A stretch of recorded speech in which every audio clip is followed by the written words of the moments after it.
Assalamualaikum warahmatullahi wabarakatuh.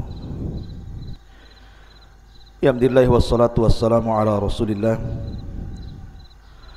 wa ala alihi wa sahbihi wa mawalah wa la hawla wa la quwata illa billahi wa ba'du. Qala Allahu azza wa jalla ya ayyuhalladzina amanu taqullaha haqqa tuqatih wa la tamutunna illa wa antum muslimun. Wa qala sallallahu alaihi wasallam man salaka tariqan yaltamisu fihi ilma sahhalallahu lahu tariqan bihi ilal jannah. Ma'asyiral muslimin yang dimuliakan Allah Subhanahu wa taala, alhamdulillah di pagi hari ini kita bisa kembali melanjutkan kajian kita yang tertunda semalam tentang qasasul anbiya, qissatu Nabiyillahi Dawud alaihi salatu wassalam. Nabi Dawud alaihi salatu wassalam adalah nabi yang Allah subhanahu wa ta'ala karuniakan banyak keutamaan, terutama dari nabi-nabi Bani Israel. Karena satu-satunya nabi dan yang pertama dari kalangan nabi Bani Israel yang Allah subhanahu wa ta'ala berikan dua karunia yang sangat besar, karunia dari langit dan karunia dari bumi. Adapun karunia dari langit, Allah subhanahu wa ta'ala wahyukan kepada Nabi Allah Daud untuk menjadi seorang nabi. Dan ini keutamaan yang luar biasa, diangkatnya beliau menjadi seorang nabi. Adapun dari bumi, maka Allah subhanahu wa ta'ala angkat beliau menjadi raja. Padahal ma'ruf tradisi Bani Israel bahwa kalau dia seorang raja maka mesti keturunan Yahuda, dan kalau dia seorang nabi maka dia mesti keturunan Lawa.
diturunkan Taurat, kemudian Isa bin Maryam diturunkan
bersabarlah engkau wahai Muhammad terhadap apa yang mereka katakan kepadamu.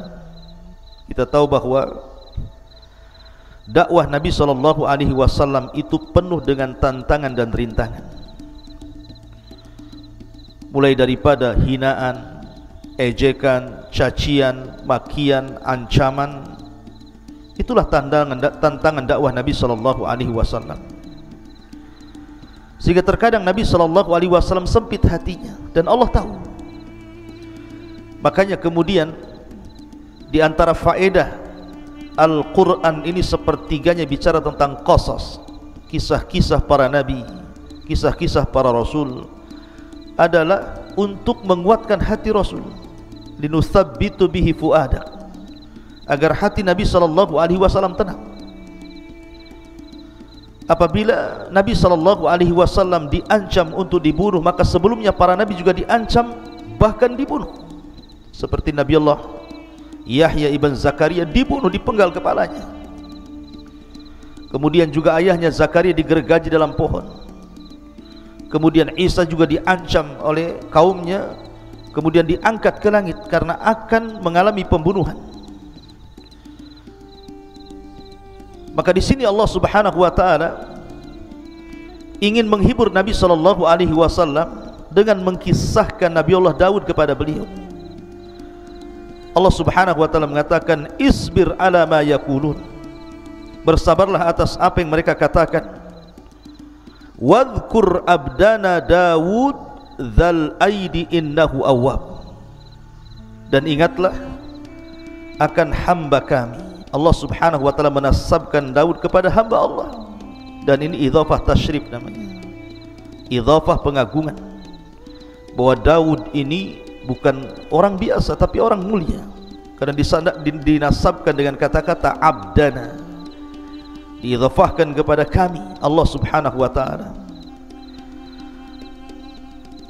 Allah mengatakan, dan ingatlah akan hamba kami Nabi Allah Daud alaihi salatu wassalam, yang mempunyai kekuatan. Sungguh dia hamba yang sangat taat kepada Allah Azza wa Jalla. Seolah-olah Allah ingin katakan, bersabarlah wahai Muhammad sebagaimana sabarnya Nabi Allah Daud alaihi salatu wassalam.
berpuasa seterusnya karena dia sanggup melakukannya.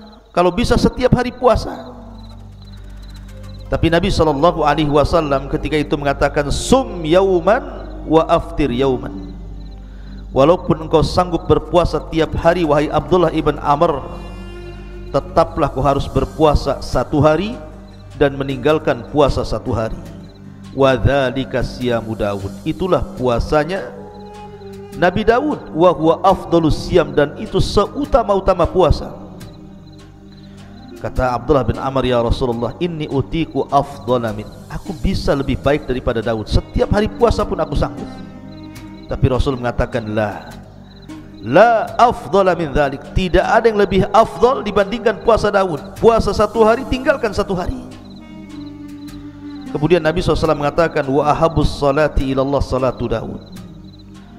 Dan seutama-utama salat, maksudnya salat sunnah, adalah salatnya Nabi Daud.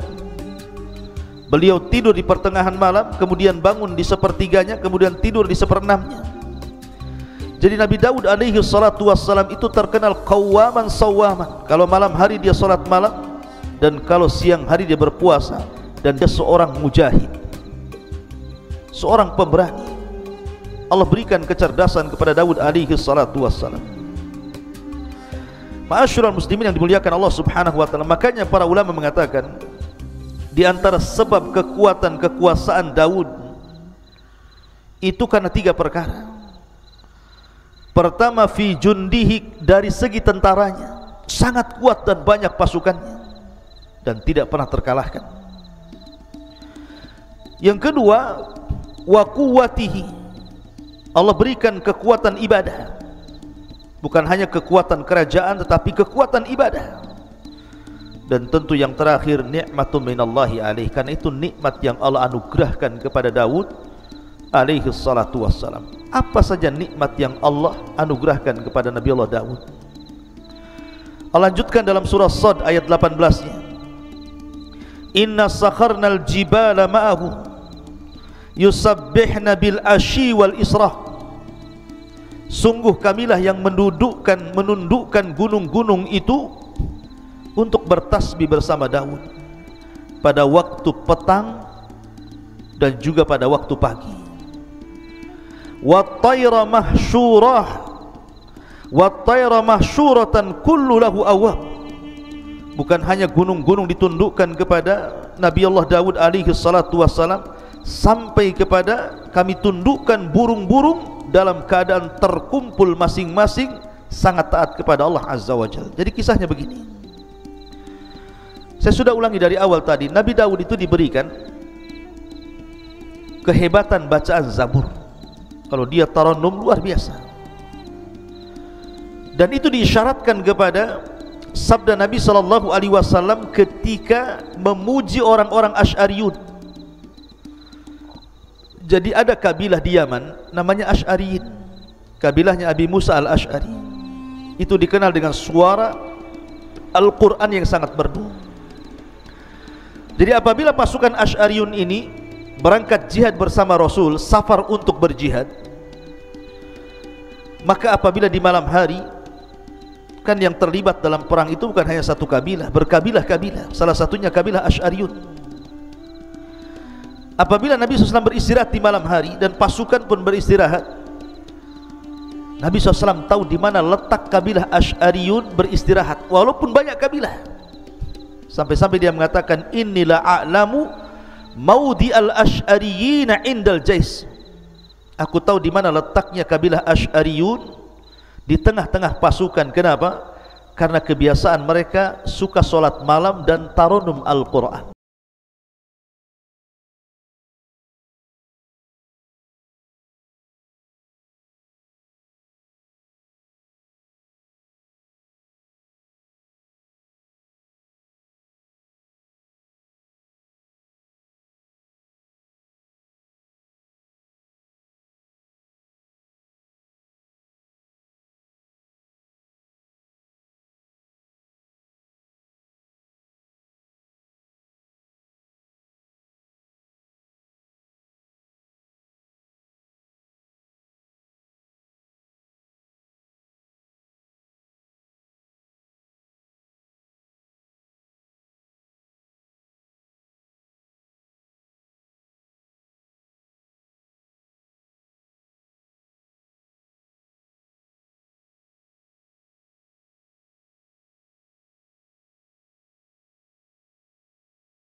seperti yang dilanggamkan Zabur oleh Daud alaihi salatu wassalam.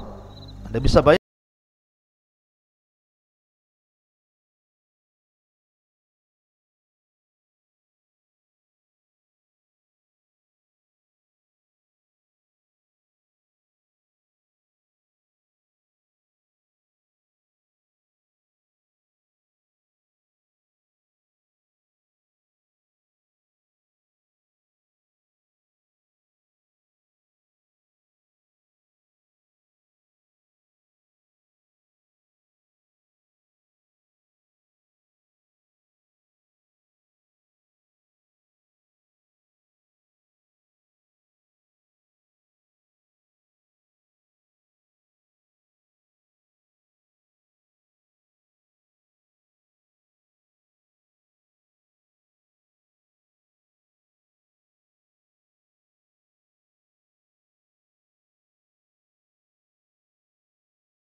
sesampainya kemudian masuk ke dalam lubang ke dasar bumi itu, maka Jibril kemudian mengambil sebuah batu yang retak.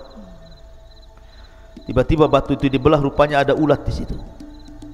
Kata Jibril alaihi salatu wassalam, ya Daud, fasma mada yaqulu dud, dengarkan apa yang diucapkan oleh dud itu, maksudnya oleh ulat di dalam pecahan batu itu. Rupanya Daud mendekatkan telinganya, rupanya dia sedang bertasbih kepada Allah Azza wa Jalla. Kata Jibril, lihat, ini ulat di dasar bumi bertasbih, Allah mendengarnya. Apalagi engkau berada di atas bumi, tentu Allah lebih mendengarnya. Walaupun suara-suara burung dan gunung itu, mereka pun bersuara melebihi suaramu. Tapi ini kisah Israiliyat. Ma'asyiral muslimin yang dimuliakan Allah Subhanahu wa taala, intinya bahwa Allah anugerahkan kepada Daud suara yang sangat indah, luar biasa.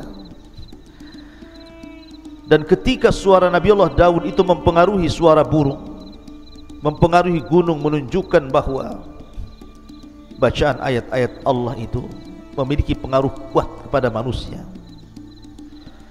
Makanya kita lihat Nabi SAW itu bukan hanya membaca Al-Quran, tetapi juga rindu mendengarkan bacaan Al-Quran orang lain. Suatu ketika Nabi SAW memanggil Abdullah ibn Mas'ud yang kunyahnya Ibnu Ummi Abdin. Suaranya juga indah, bahkan pernah disejajarkan dengan suara Jibril ketika Rasul pulang dari safar bersama Abu Bakar dan Umar, kemudian mendengar suara Abdullah ibn Mas'ud membaca Al-Quran. Kata Nabi SAW, ya Aba Bakrin wa ya Umar, wahai Abu Bakar dan Umar, man arada an yasma'al Qur'ana ghaddan tariyan falyasma' ala qiraati Ummi Abdin. Wahai Abu Bakar, wahai Umar, kalau engkau ingin mendengarkan bagaimana Al-Quran itu turun kepadaku, ketika Jibril membaca Quran kepadaku, maka perdengarkan suara Ibnu Ummi Abdin, maksudnya Abdullah ibn Mas'ud. Jadi Rasul memanggil Abdullah ibn Mas'ud dan mengatakan, Iqra alayya al-Quran. Wahai Abdullah bin Mas'ud, tolonglah bacakan untukku Al-Quran. Kata Abdullah bin Mas'ud, ya Rasulullah,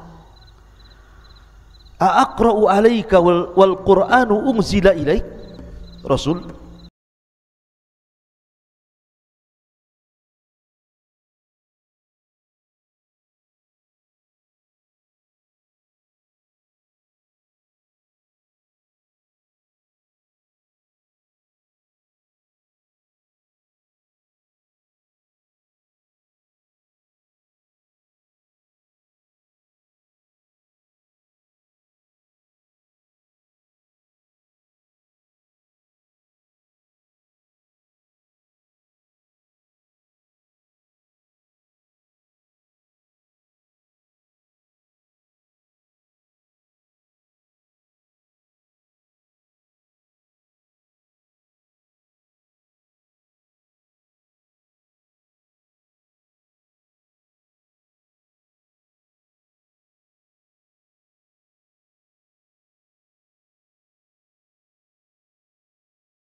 wa atainahul hikmata wa faslal khitab.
Untuk memutuskan perkara, setiap umatnya yang datang berkasus, maka dia harus memutuskan perkara itu, dan selalu ada jalan keluarnya.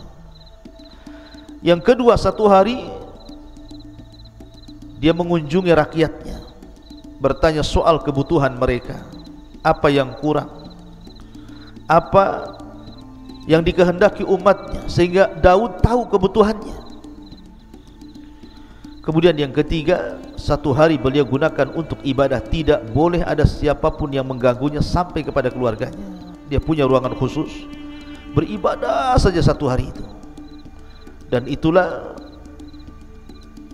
Daud alaihi salatu wassalam membagi hari-harinya, dan itu sudah menjadi sebuah kebiasaan dan adat yang diketahui Bani Israel. Jadi kalau mereka ada kasus, mereka nunggu kepada hari ketika Nabi Daud menjadi hakim dulu, tidak lantas setiap hari datang.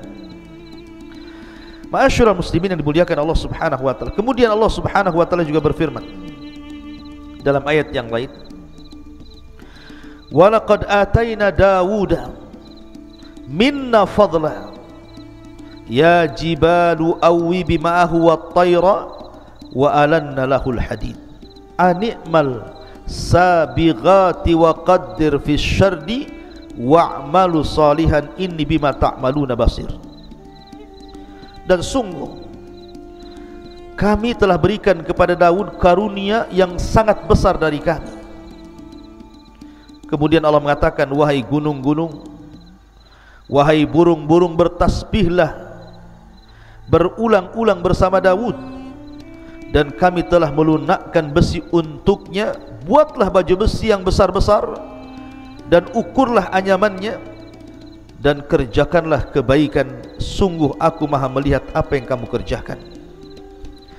Jadi selain Daud alaihi salatu wassalam mampu tarannum dengan 70 qiraah, sehingga gunung dan juga burung-burung ditundukkan kepada Nabi Daud alaihi salatu wassalam, Daud juga walaupun dia seorang nabi, seorang raja, bukan berarti kemudian dia mengandalkan keutamaan yang Allah anugerahkan kepadanya untuk mencari rezeki, tidak. Tapi dia bekerja sendiri. Dia tidak mengandalkan gaji, mungkin bahasa kitanya. Tidak semena-mena karena dia seorang raja, memiliki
amali yadihi wa anna nabiyallah Daud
wa ta'ala. Kemudian kalau kita melihat bagaimana keistimewaan Nabi Allah Daud alaihi salatu wassalam, juga Allah subhanahu wa ta'ala berfirman di dalam Al-Quranul Karim, walaqad atayna Dawuda wa Sulaiman ilma wa qala alhamdulillahi alladhi faddalana ala kathiri min ibadina al-mu'minin.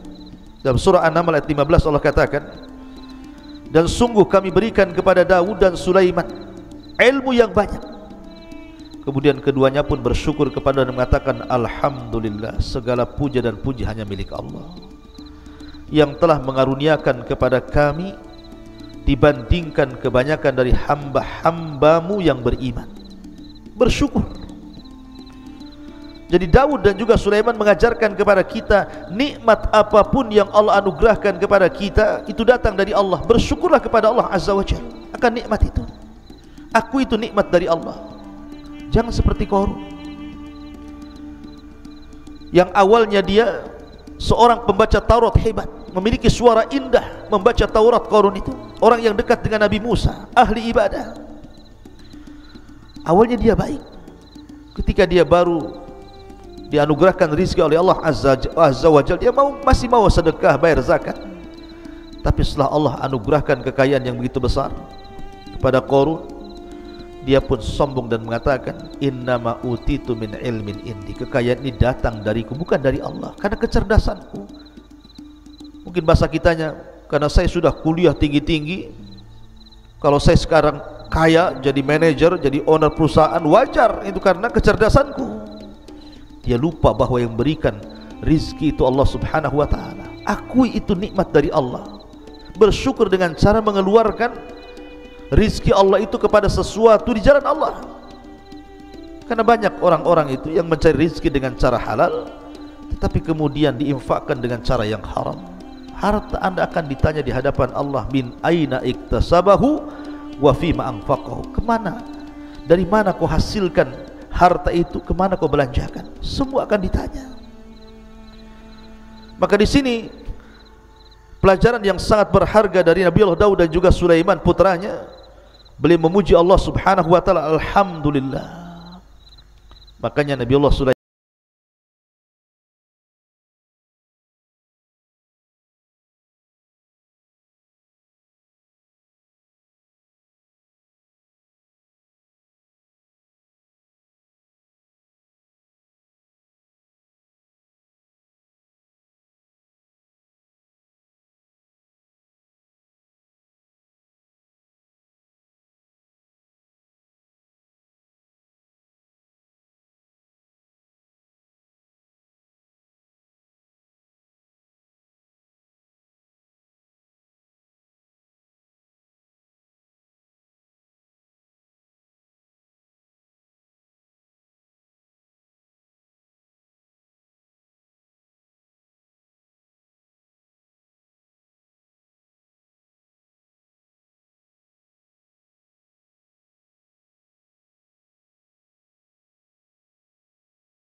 Israel.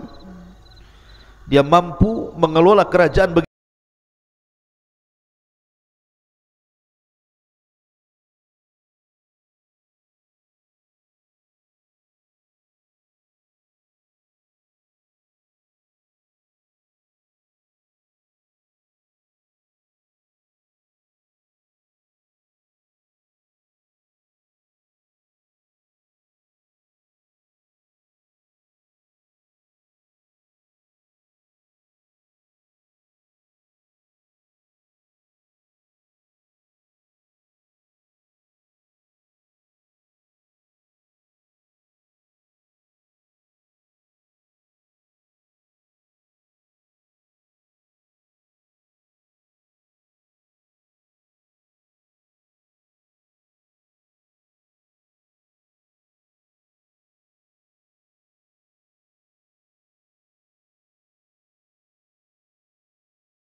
Barokah dalam waktu, karena Daud itu tidak pernah menyanyiakan waktunya walaupun 1 detik.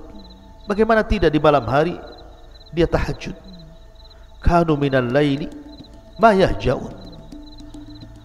Jadi Daud itu menghidupkan setiap malamnya.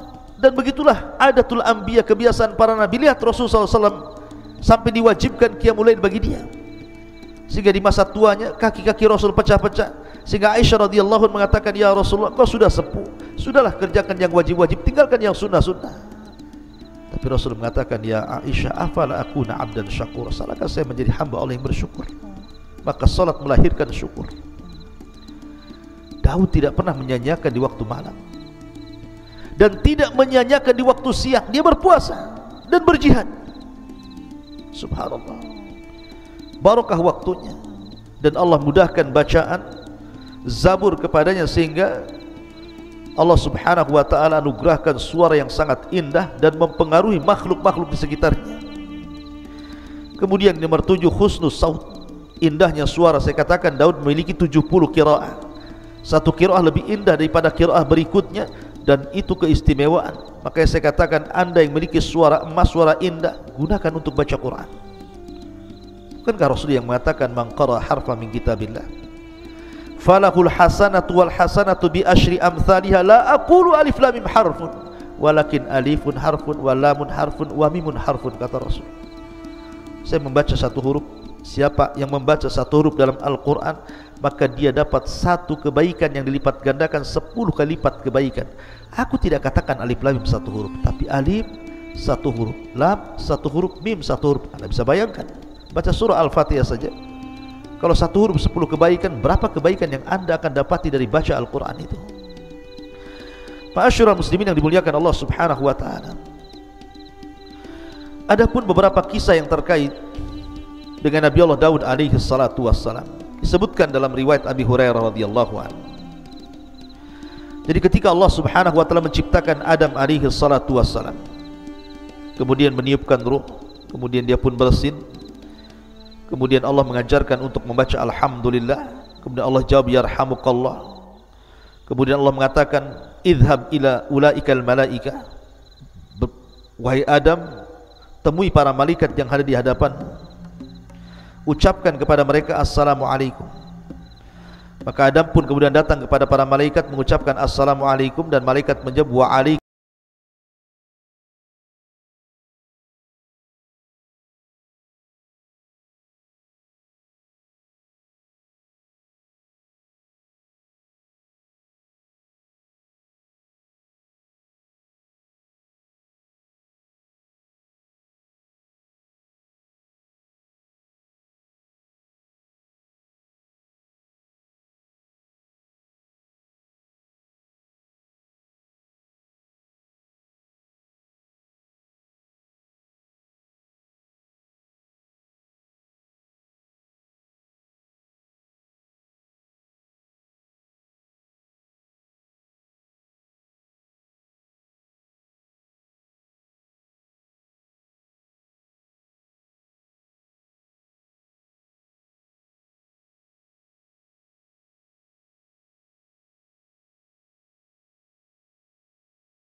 di sini ada hubung kait antara Nabi Allah Adam alaihi salatu wasallam dengan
kata Nabi, faida rajulun qa'imun wastadar, tiba-tiba ada seorang laki-laki yang berdiri di tengah-tengah ruangan itu. Faqalat liman fil bait, siapa orang yang di rumah itu? Min aina dakhal, dari mana dia masuk? Padahal pintunya tertutup rapat. Akhirnya kemudian Nabi Daud alaihi salatu wassalam pun datang. Dia melihat ada seorang laki-laki. Kemudian Daud mengatakan, man antas, siapa kamu, berani sekali kau masuk ke ruanganku ini? Maka orang ini mengatakan, ana alladhi ahabul muluk walayam tani'u minni syai'un, saya adalah malaikat yang paling ditakuti dan tidak ada yang mampu menghalangi aku sedikit pun. Faqala Daud, anta, maksudnya apakah kamu malakul maut? Maka dia mengatakan, ya, saya malakul maut. Fa marhaban bi amrillah, maka dia pun mengatakan, selamat datang, kalau ini memang perintah Allah subhanahu wa ta'ala, maka aku sudah siap. Akhirnya kemudian dia pun dicabut rohnya di tempat itu. Ma'asyiral muslimin yang dimuliakan Allah subhanahu wa ta'ala. Kemudian kisah yang lain, Nabi Allah Daud alaihi salatu wassalam dan seorang wanita atau dua orang wanita. Jadi ada kisah dua orang wanita, dua-duanya punya bayi, dan itu disebutkan dalam Sahih Bukhari dan Muslim dari Abu Hurairah radhiyallahu an, bainama imra'atani ma'ahuma ibnahuma ja'a dhi'bu fa dhahaba bibnin ihdahuma. Jadi dua orang wanita ini dua-duanya punya bayi, mandi di sebuah sungai. Bayi diletakkan begitu saja. Datanglah serigala kemudian memakan salah satu dari bayi itu. Lah dua saudari ini akhirnya saling mengklaim bahwa bayi yang masih hidup adalah bayinya. Kata adiknya, ini bayi saya. Kata kakaknya, ini bayi saya. Akhirnya keduanya menghadap Nabi Allah Daud alaihi salatu wassalam. Lah kakak yang tertuanya mengatakan kepada Daud bahwa ini bayi saya, kemudian dia berhujjah. Sehingga Daud terpengaruh dengan ucapan wanita itu dan mengatakan, kalau begitu bayi ini milikmu. Yang adiknya menangis. Sampai datang anaknya Nabi Allah Sulaiman mengatakan, wahai ayahku, izinkan aku untuk memutuskan perkara ini. Kata ayah, silakan.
inna hadza akhi, ini saudaraku.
Nama fatannahu fastaghfara rabbahu wa kharra raki'an wa anam.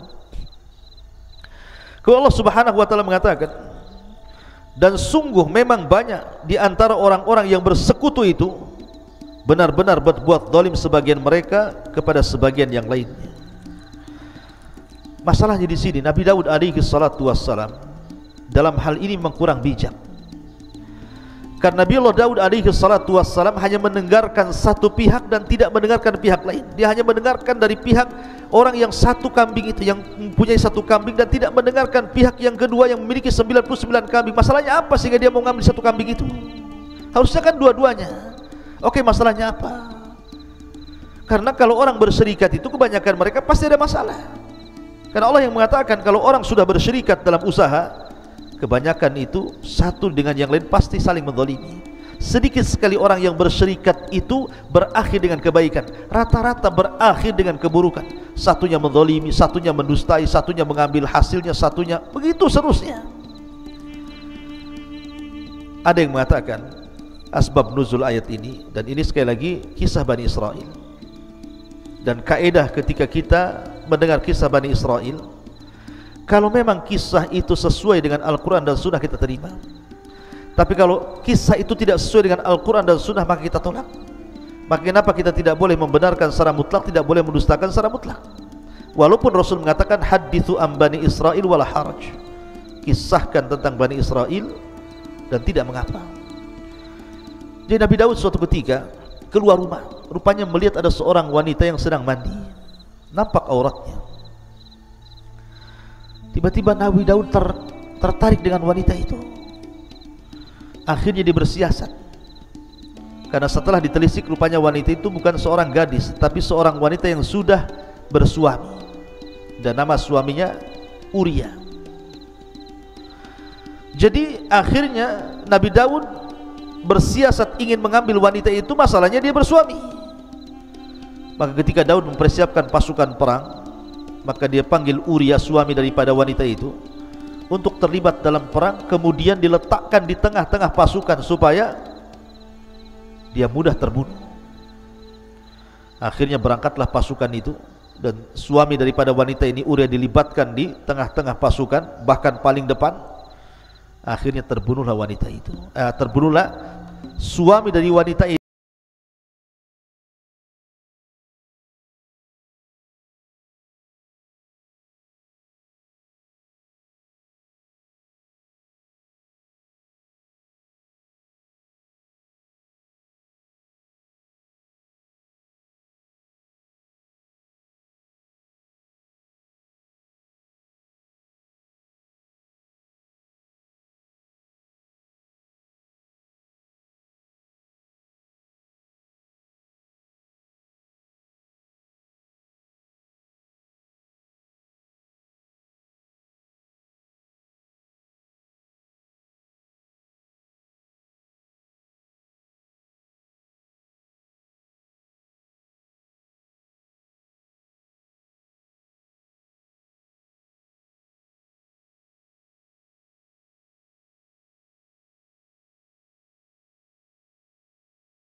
perkara. Kalau memang di hari itu engkau hari beribadah, atau di hari engkau sedang melihat rakyatmu tiba-tiba ada masalah, putuskan hari itu juga. Itu zahir Al-Quran seperti itu. Dan Nabi Allah Daud alaihi salatu wassalam seorang nabi yang dikaruniakan banyak nikmat oleh Allah subhanahu wa ta'ala, dan Allah anugerahkan kepadanya putra yang luar biasa, Nabi Allah Sulaiman alaihi salatu wassalam. Bagaimana kisah Nabi Daud alaihi salatu wassalam dan juga putranya Nabi Allah Sulaiman, dan bagaimana juga kisah Nabi Allah Sulaiman alaihi salatu wassalam, insyaallah kita akan bersambung lain kesempatan. Mudah-mudahan ada manfaatnya. Subhanallah bihamdika, asyhadu an la ilaha illa anta, astaghfiruka wa atubu ilaik. Assalamualaikum warahmatullahi wabarakatuh.